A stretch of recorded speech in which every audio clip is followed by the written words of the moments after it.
ایک شخص تھا جو صرف مصائب پڑھا کرتا تھا. اس کے گھر میں یہ گیس کا جو سلنڈر ہوتا ہے اس میں آگ لگ گئی. اس نے اس سے بولا کہ گھر والوں کو نقصان ہو کچھ ہو. اس کو اٹھایا اور پچھلے دروازے سے باہر بھاگا.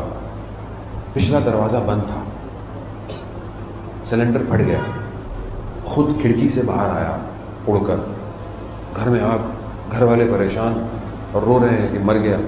اب یہ چھت پر پہنچ چکا تھا دھماکے سے, پورا بدن جل چکا تھا, ہاتھ کٹے ہوئے. اب یہ کہہ بھی نہیں پا رہا نیچے کہ میں یہاں ہوں. جب اس کے کٹے ہوئے ہاتھ سے خون نیچے گرنا شروع ہوا تو متوجہ ہوئے کہ یہ اوپر ہے. اس کو ہاسپٹل لے گئے. جس ایریے کا ہاسپٹل والوں نے انکار کر دیا کہ یہ 80% تو جل چکا ہے, یہ ابھی تھوڑی دیر زندہ رہے گا, مر جائے گا. انہوں نے کہا نہیں کچھ تو کرو. اس کے بھائی نے بڑی ہمت کر کے اس کو کم از کم بینڈیج تو کرو, پٹیاں تو لگاؤ. پٹیاں لگا کر اس کو وہ بڑے شہر لے آئے. بڑے شہر میں بھی انہوں نے ہاسپٹل نے انکار کر دیا. کہا یہ ابھی تھوڑی دیر کا ہے, یہ مر جائے گا. کہا مر جائے جو بھی ہے لیکن آپ اس کو ایڈمٹ کریں. بہرحال اس کو ایڈمٹ کیا, رکھا, اس کو پٹیاں لگائیں, تبدیل ہوئی.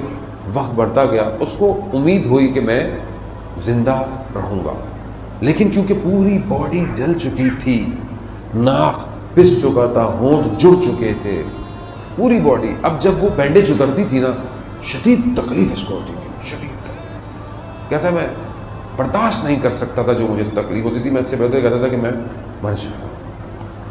کہتا ہے کیونکہ ہڈی اور ٹانگ ٹوٹ گئی تھی تو کچھ دن گزرے, ڈاکٹر نے بولا کہ اس کو آپریشن کرنا پڑے گا, سرجری کرنی پڑے گی, لیکن کوئی چانس نہیں ہے. اگر یہ بچا بھی تو یہ فالج ہو جائے گا. خیر لے گئے. جیسے ہی ہاسپٹل میں پہنچے تو سرجری تھیٹر میں پہنچے تو انہوں نے کہا کہ بھائی ہم تمہیں بے ہوشی کا لگاتے ہیں. سب گھر والوں سے سائن لے لیا کہ کیونکہ پتہ نہیں ہوش میں آئے گا یا نہیں آئے گا. تو میں نے ان کو اشارہ سے کہا کہ مجھے بے ہوش کرنے سے پہلے مجھے کچھ کرنا ہے. کیا؟ بڑی مشکل سے کہا میں ساری زندگی مسائل پڑھتا رہا ہوں, آج میں اپنے لیے مسائل پڑھ رہا ہوں. اپنے کہا میں نے مسائل پڑھنا شروع کیے. ڈاکٹر بھی رو رہا ہے, نرس بھی رو رہے ہیں, سب تھیٹر میں مجلس برپا ہے, سب رو رہے ہیں. گریا کرتے کرتے میں نے کہا امام حسین میری مدد کیجیے. کہا کہ میں انہوں نے مجھے بے ہوش کیا. میں نے اچانک سے دیکھا کہ میں چند گھنٹوں کے لیے کسی اندھیرے میں چلا گیا ہوں.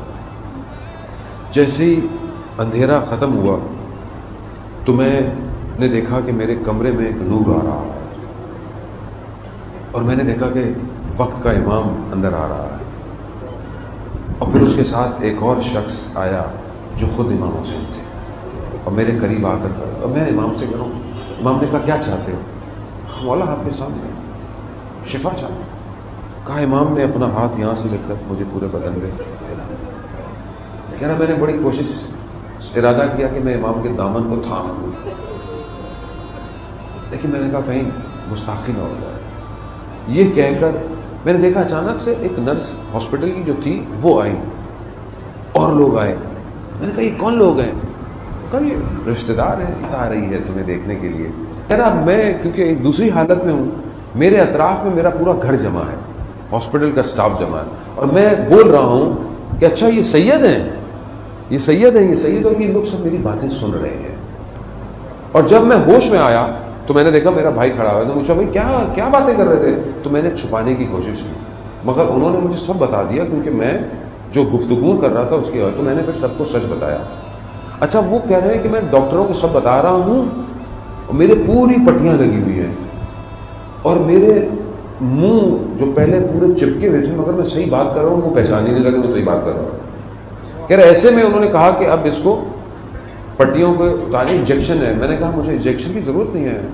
کہا نہیں تمہیں درد ہے, تمہیں شدید ہے. کہا نہیں مجھے کوئی درد نہیں ہے. کہہ رہا میں نے ڈاکٹر کو بلایا, میں نے ڈاکٹر کو بتایا. کہا وہ کیسے؟ کہا مجھے جس نے شفا دی ہے مجھے سارے درد ختم ہو گئے ہیں, سارے درد ختم ہو گئے ہیں.